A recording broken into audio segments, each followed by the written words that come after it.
Hey there, and welcome back to the podcast. I'm so glad you're here, so excited, because today I want to share with you the difference between being a manager and being a true leader, and someone who literally trusts and gets the most optimum performance from every one of your team members. And I'm going to present a framework, a template, if you will, on how you do just that, because it's all about accountability. It's all about getting the most performance and giving people a voice and making them feel like they are part of a true company culture. This isn't about your mission statement. This is about creating a powerful culture within your business, because that just leads to longevity, lower turnover, and happy people, strong, uplifted morale. So you're not going to want to miss this episode. Stay tuned. Your restaurant team is the foundation of your business and most important asset. I know from experience that a happy team is a productive team that deliver great guest service experiences. Morale is the key. Check out myemployees.com/hospitality. My Employees offers impactful, consistent, and most of all, appreciated recognition programs that boost morale, reduce turnover, and drive guest satisfaction. My Employees is the industry benchmark, helping thousands of hospitality leaders build winning teams. Go to myemployees.com/hospitality. Listen, what would it feel like to lower your operating costs, double your sales, lower staff turnover, create raving fans, and design a menu that literally prints money? Our online restaurant training system will teach you and your staff to rock your restaurant and transform your business. Head on over to restaurantrockstars.com. It'll take you less than 5 minutes to get started. You've got this. Hey, it's Roger back at you. One of the most important and foundational things to think about in your business is leadership and a succession plan forward. Especially if you want to spend less time at your restaurant, it's so important to recognize talent, move people up, and trust and empower. So when I talk about leadership, I'm not talking about management. Now, just because someone holds the title of manager, or you promote someone to be a manager, or you're a manager yourself, doesn't mean that you're experienced or that you're competent to lead or that you motivate and inspire others to top performance. Maybe that's the case. But if it is the case, don't think of yourself as a manager. Think of yourself as a leader. But if this is a challenge in your business, I want to tell you the difference, okay? I want to talk all about leadership. Now, there is an old way where the manager was the boss in the business, someone who might bark orders and tell people what to do, and that's delegation. And it's a figurehead, or it was a figurehead, and things have changed so much. So that's literally the old way. Leadership is entirely different. Leadership is being part of the team and recognizing talent in others and encouraging and developing that talent and giving people room to make mistakes. And a boss would criticize. A leader critiques. And that's a difference. Critiquing is giving someone some feedback on their performance and showing them how they could be achieving something and how to get there. Okay, so that's very important also. And then recognizing the achievement and incentivizing that person for doing so. I don't like the word delegation, because anyone can tell someone what to do and even how to do it. I like the word empowerment. Empowerment means you trust others. You recognize that they're going to use good judgment and they don't want to let you down. And sure, there's a little bit of training involved sometimes, but some people just want to take on additional responsibility. Know that it doesn't matter if someone doesn't want to move up in your organization. Not everybody wants additional responsibility. You might have a stellar line cook or a stellar dishwasher, and they just love what they do, and that's okay. But just know that there's lots of people in your business that will leave, will go the thinking the grass is greener on the other side, and will leave because you didn't find them additional things that gave them confidence, that moved them up in the organization, gave them opportunities to make more money, okay? So empowered people become what I call intrapreneurs. I love the word intrapreneur. Now let's go back. Everyone knows what an entrepreneur is. Perhaps you're an entrepreneur yourself.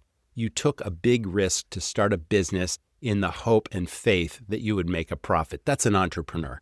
An intrapreneur is someone who applies that approach to your business, even though they just work there. They don't have an ownership stake in it, but they take ownership interest in your business to move it forward, to grow it.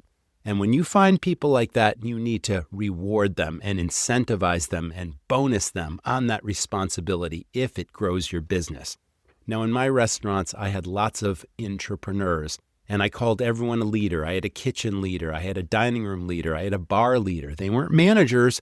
They were intrapreneurs, all growing that different area of my business, and they were all incentivized to move the needle forward, whether that's cutting costs, increasing sales, elevating guest service, increasing profits. These are all ways that they move the needle. And that became a really turnover lowerer, okay? It created longevity in my business where I had people that worked for me for literally 18 years, 17 years, 16 years. It was remarkable. I had a 96% retention rate because what we called a company culture. Now, I'm going to get into that in a moment, but longevity is important. You don't want to lose these great people to another employer because you're not giving them the opportunities. But once you have intrapreneurs in your business, do you know what freedom that gives you? It's an exit strategy. And I know that word means different things to different people. Maybe you want to sell your business someday. Maybe you want to start a franchise or open another business, even in a different industry. Maybe you just want to spend more time with family and friends. That is an exit strategy. If you've got people that got your back, they've got your back, and they're going to run that place as if they owned it and had to pay for it. Now, that is a super powerful idea. Let's talk about mission versus culture. I've worked in jobs before. Long before I started my restaurants, I had jobs. And in some companies, there's this mission statement that hangs on the wall. And sometimes it's framed and it's crooked or the glass is broken. And nobody pays any attention. Nobody cares about your mission. What people care about is your culture. Do you have a company culture in your business? Now, if you were to ask your team, what's our culture? And if you just randomly ask them or to write it down or stick it in a box on the corner, suggestion box, whatever, would there be a common thread where people feel a certain spirit? It's an aura, it's an image, it's a chemistry of working together with certain people and everyone pulling together in a common goal that feels right to them. It feels like family. My culture was hospitality, family, and fun because hospitality, of course, is the foundation of our business. I wanted everyone to feel like family. I wanted the team to feel like family. I wanted my guests to feel like family. And of course, I wanted everyone to have more fun. So that was my culture, but it was really about team spirit. It was about strong morale. And one of the reasons why we had that 96% retention rate. So that was really huge for me also. So it wasn't about a mission statement that no one cared about. It was really about a culture. And that's something that, it's not something created. It's something that you can create it if you create an environment where people feel that team spirit and morale. But it really takes the people that work for you, outstanding people, to build that culture. Okay, fix what's broken. Now, there are lots of things in your business that you might miss. There are people working in the trenches every single day in every single job, and they can see things that can improve your business. But if you don't ask them, then you might never hear about it because they're not paid to give you ideas. And very few organizations encourage people's opinions and ideas. In my restaurants, I always wanted everyone to know that their opinion mattered. And if they had a better way of doing things, I was all ears.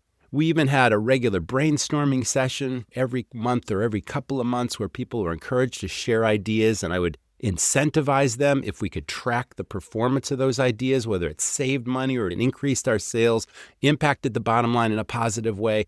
This was part of our culture. We encouraged people because we knew that they had talents. We knew that they had a set of eyes and that they could see things. And we asked them for those opinions. We also wanted to ask them what would make your job easier, more productive, or happier. And if you don't ask, you don't get, okay? So it's really important to give people a voice and let them know that voice matters, okay?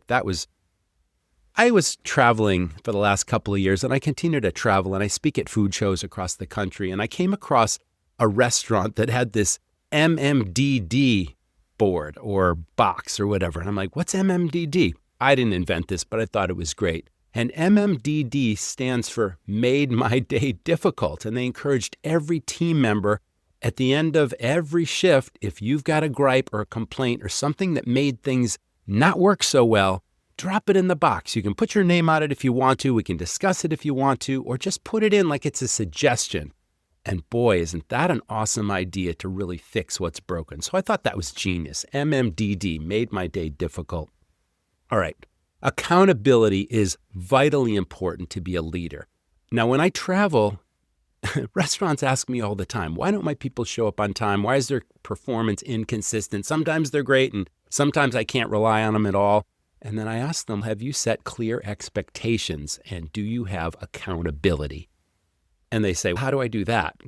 And I'm like, do you have career descriptions? Career descriptions? You mean job descriptions? And I'm like, no, I never called it a job description because I didn't want my people to think of what they were doing as just a job. Again, I wanted to empower people. I wanted them to grow with me. I wanted to give them additional responsibility and let them move up in my company. And I bought several restaurants, and some of my people would become kitchen leaders and dining room leaders and bar leaders in other restaurants and all this kind of stuff, okay? So essentially, I called it a career description. Now I'm going to tell you what my template is. There are 3 parts of a key, very powerful career description, and it's different for every job. But you, as the owner of your business or as a leader in your business, you have a really good idea of what you expect in every single job, as if you did it yourself, right? That's really important. So at the very top, I always had key success factors. Okay, key success factors is a list of words or even a phrase or two about what you expect someone to bring to the table to this particular job, position, forget the word job, the position, in order to be super successful. Now, if you hire or recruit somebody new in the door and they have no experience, then sure, there's going to be some training involved, but this is what you expect them to bring to the table to be successful. Series of words or phrases. It might be eyes wide open. It might be hustle. It might be attention to detail. It might be accurate cash handling. Doesn't matter. It's different for every position. But then the meat of a career description is primary responsibilities. So you as the owner or leader know what you expect. And it might be 5 line items. It might be 10. Again, it varies by position. Next to that, here's the accountability piece. I always had a blank line next to each of these primary responsibilities. And why were they there? I would sit down with a new recruit. I like the word recruiting because anybody can hire. Recruiting is really bringing in the best people. I'd sit down with someone new, and after they've been trained, if they needed training, I would read them line by line. They would have a copy. I would have a copy. They'd read along, but I would literally read to them. Now, these are the primary responsibilities in this position. I would ask them 2 questions for every one. Do you understand what I expect with this responsibility? And 2, can and will you do it to the best of your ability? And then if they said yes, I would ask them to initial that blank line next to that responsibility. And then I would have a list of little blank lines next to the responsibilities, all with an initial sign off. There's the accountability, right? Because when you're an expert and you know what you expect in a given position in a restaurant, and somebody says they can do A and they end up doing B 2 or 3 weeks later, their performance is okay, and then all of a sudden something deviates and goes sideways. There's the accountability. Now, in private, you bring them aside and you sit them down, and instead of being the boss the old way, the manager saying, get out there and do it the right way, I would always throw the ball in that person's court and say, what can you do to get back on track? You said you could do this. I'm seeing you do that. What can and will you do to get your performance back on track to meet that expectation? And then I'd sit back and I'd wait for the answer. And then they know that they have to tell me how they're going to correct their performance. And then in the minute they walk out of my office, they need to change and correct the behavior because they don't want to be called on the carpet again. And that was, again, that word accountability. Lastly is where can they go? If they do a stellar job on all those primary responsibilities over a period of time, what's the next step in their career with you on the career description? Where can they go? What additional responsibility can they take on if they want to move up? And again, I said not everyone wants to move up, but this is for most people that have ambition and show initiative. If they do a stellar job, what's the next step for them? And 2, what's in it for them? Is it a bonus? Is it an incentive? Yeah, that's what you got to figure out. But that is a really powerful thing. Restaurants sell tons of fried food, and your customers love it. But the hassles, hazards, and mess of fryer oil, cleaning hoods, and all that grease, well, you can forget all that with Restaurant Technologies. They deliver your oil, filter it, monitor usage, collect and recycle your waste cooking oil. Their AutoMist system automates your hood and flue cleaning, eliminating the fire risk. As a Restaurant Technologies customer, you'll also save 10 to 15% in your insurance premiums. Plus, get a bonus for new customer referrals. Get started at rti-inc.com or call 866-399-3639. Lily's Fresh Pasta refuses to compromise on quality. This family-owned business, built on time-honored traditions passed down from Lily to her son Antonio, lives on with every batch. Lily's Fresh Pasta is made to European standards using 100% non-GMO, glyphosate-free Italian unbleached wheat. Lily's is served in the finest restaurants in America. I've had Lily's Fresh Pasta many times, and I can tell you it's always molto buono. Elevate your menu. Serve Lily's Fresh Pasta in your restaurant. Ask your local food service representative or call Antonio directly at 603-818-2100 and be sure to follow Lily's on Instagram at Lily's Fresh Pasta. Okay, that's the accountability piece from a career description. Disciplinary procedure is so important. Accurate records, record keeping on every team member. Now, I don't care if it's an old-fashioned file cabinet in the corner or in the cloud on your computer, but you need to keep accurate records of anything that they do great and anything that deviates from performance or any consequence to a situation. Now, disciplinary procedures include two different types of infractions. You've got a minor infraction or you've got a major infraction. Now, minor might be showing up late for a shift or routinely calling out, okay, or not knowing the menus inside and out. You ask them questions or they're routinely not passing their quizzes. I always quizzed my people on product knowledge because it was so important to salesmanship, but you get the idea. Those are minor infractions. And there need to be consequences for any infraction. There need to be write-ups, and you need to accurately document everything, every reason for the write-up, okay? Or termination, because if you don't have accurate notes, it's a real big deal, because if the labor board calls you in, and it's kind of like a trial, right? You've got the employee there, and they're pleading their case, and you're the employer, chances are you're going to lose unless you've got something documented every step of the way, okay, regardless of what your disciplinary procedure was, the consequences, the write-ups, the sign-offs, agreeing that, okay, I did this and I won't do it again. You get the idea. So that's super, super important. So records are vital, the reason for the write-up and what the consequences are.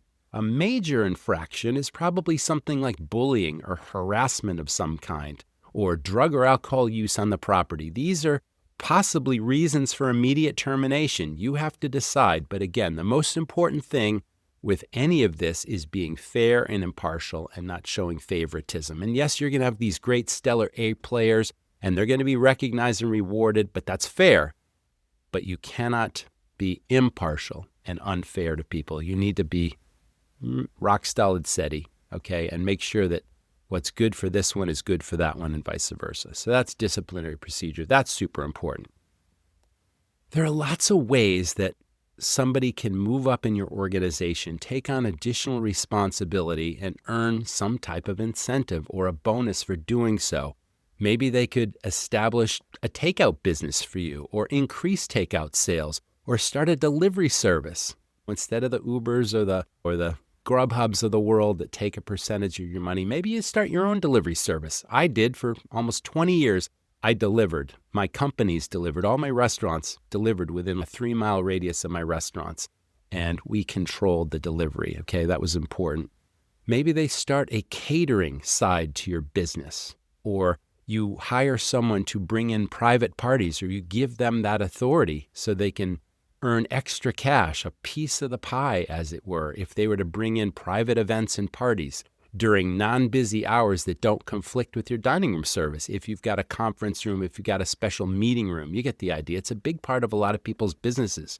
Starting a retail merchandise program is super powerful. You can sell so much branded merchandise and people will pay you to wear your stuff around with your logo around town, around the world. You get the idea. And it's very lucrative, and it's free marketing that pays you. So maybe you incentivize someone to start a retail program, all right? There's a restaurant on Martha's Vineyard, and I love telling this story. It's called the Black Dog. You might have heard of it. And not only did they have one single location, and it was simply a powerful black Labrador Retriever logo with the name of the business, the Black Dog, and the year it was established, but they sold zillions and zillions of hoodies and sweatshirts and t-shirts and hats just with that simple logo on it. So much so that now they have retail stores across the country just advertising that one business and selling that logo merchandise with the black Labrador Retriever on it, and it's a multi-million-dollar business. Now, I'm not suggesting you'll be that successful, but you could be. I know my business probably sold about $30,000 on certain months just selling t-shirts and hats and hoodies and all this stuff. And you can put your logo on just about anything. And make sure that if you do incentivize someone to start a program, that it's not just about bringing in a design and seeing if it sells. It's about merchandising. It's about promoting. It's about creating a retail area that's highly visible for guests coming in the door and going out the door. They might even take it so far as to putting it up online on your website and then selling merchandise via online and shipping the merchandise out. There's no end to what you can do. So it's an opportunity. Mug Club, I've talked about this numerous times. If you sell draft beer, or if you have a coffee shop, you can sell highly lucrative memberships to this club just by giving people VIP service. I can teach you how to do all of this. But again, you can empower your bar leader or your dining room leader, anybody in your business, to start a Mug Club. And we can show you how to do that.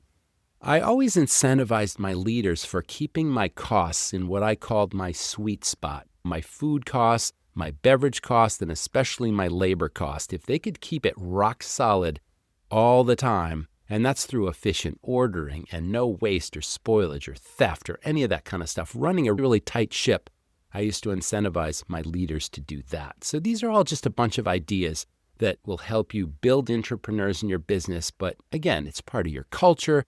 It's how you train them. It's how you lead by example. And it's how you recognize people and give them opportunities in your business. All right. Recognition and rewards is something that should touch every part of your restaurant or every part of your business. You want every team member to be recognized in some way, or at least take part, because this up-levels your culture and your team spirit and your morale, okay? I'm going to tell you about a simple program that I had. It was called Difference Dollars. You might have heard about it before on any other podcasts I've done. But it's just simply recognizing somebody for going above and beyond the normal scope of a job. All right, you gather everyone in the team, you give them an award, an incentive of some sort. And I could go into great detail about how powerful this promotion was and this program for my team and how they looked forward to it and all the contests we did and the incentives and all that kind of stuff. But you want to involve people. You want people to feel like they're part of something bigger than themselves and that they're not only does their voice matter, but they can contribute to the greater good. And that's team spirit and team culture. So Difference Dollars was super powerful. We also used to get prizes from our suppliers. Just know that you do business with a lot of different suppliers in your bar and restaurant, and that these suppliers do business with a lot of bigger suppliers than themselves. They, chances are, get merchandise from all these bigger suppliers that they use for incentives for their own employees. And I remember years and years ago having a meeting. It was probably a liquor distributor, a beer distributor, or whatnot, and there was all this valuable merchandise in a conference room that we walked by, and I just happened to ask, what is that? And they're like, oh yeah, we get all this stuff and we award it for top employee performers. And I'm like, why is all that stuff sitting there? We get more stuff than we can give away, and we can't just give it away unless somebody earns it. So a lot of this stuff ends up collecting dust in the warehouse. That's all I needed to hear. And then again, you don't ask, you don't get. And I just suddenly realized, I've been doing business with you for years, and I spend lots of money with you every year. Can I have any of that stuff? I'd love to start an employee recognition program. The next day with my delivery, everything that was on that table came in the back door. And I know I've told this story before, but I had to clear out a supply closet just to keep it all. But how gratifying to have all this valuable merchandise. We're talking about neon signs, liquor this, beer that, nice wearable clothing items. There were even some sporting goods in there and some electronics and some really valuable stuff. And I could just give it to people when I recognized them going above and beyond. And it was always so gratifying whenever I had a new employee. Maybe it was a guy in the dish pit. He's a new dishwasher, and he's been there all of a couple of hours, and he's really hustling, and the steam's flying around, and he's sweating, but he's really hustling. And I just walk up to them, I introduce myself and say, hey, I'm Roger. Thanks so much for working here. Hey, let's go take a trip to the closet. And all of a sudden it's like, what? Whoa. And they get a little squirrely, but it was gratifying to open the door and say, you know what? I really appreciate your effort and your approach to your position. And I hope you keep it up, but why don't you pick out something nice for yourself? I'm like, what, really? Yeah, you can take it home with you, whatever you like. And that was a morale builder. That was team building. That was morale. That was really awesome. So difference dollars was very simple. You can do your own spin on that or variation. The prizes was a great idea. We used to give away movie tickets and gift cards to different businesses. I used to trade other non-restaurant businesses. Hey, if I give you $20, $25 gift cards to my restaurants, will you give me $20, $25 gift cards to your business? And we would just trade. And you know that it's just pennies on the dollar. For me, my food cost was like 28% rock solid because, again, I incentivized my kitchen leader to keep my food cost in the sweet spot. So I knew that anytime I gave something away, it was literally 28 cents cost, not a dollar cost. And I would collect all these gift cards, and now I could use those for employee incentives. So that's just smart. You can also trade for services, trade gift cards for services, trade in your restaurant for everything you can because it's just, again, pennies on the dollar, and it's just smart.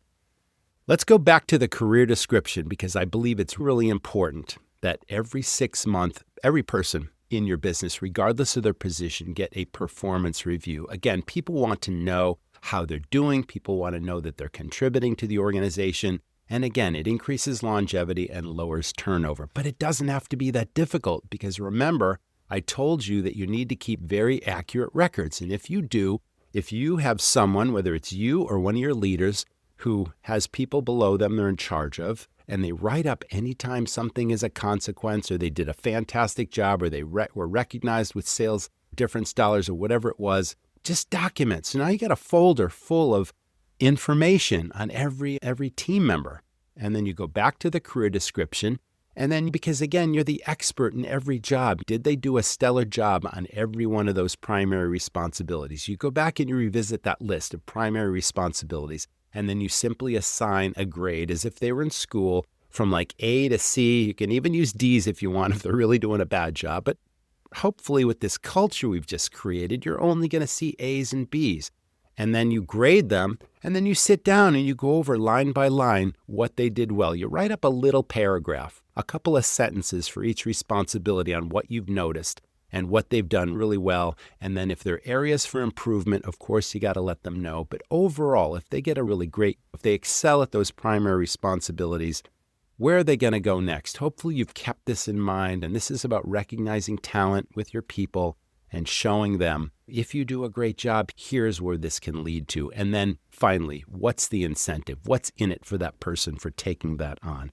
So that's leadership to me. It's not management. It's not delegation, it's leadership and empowerment. Now, everything I talked about today is literally a template, a course in the Restaurant Academy, something you can follow and put in place in your business. We have all the templates for the career descriptions of most every position in a restaurant, the performance review, the mug club. It's like everything I talked about is literally in the Academy.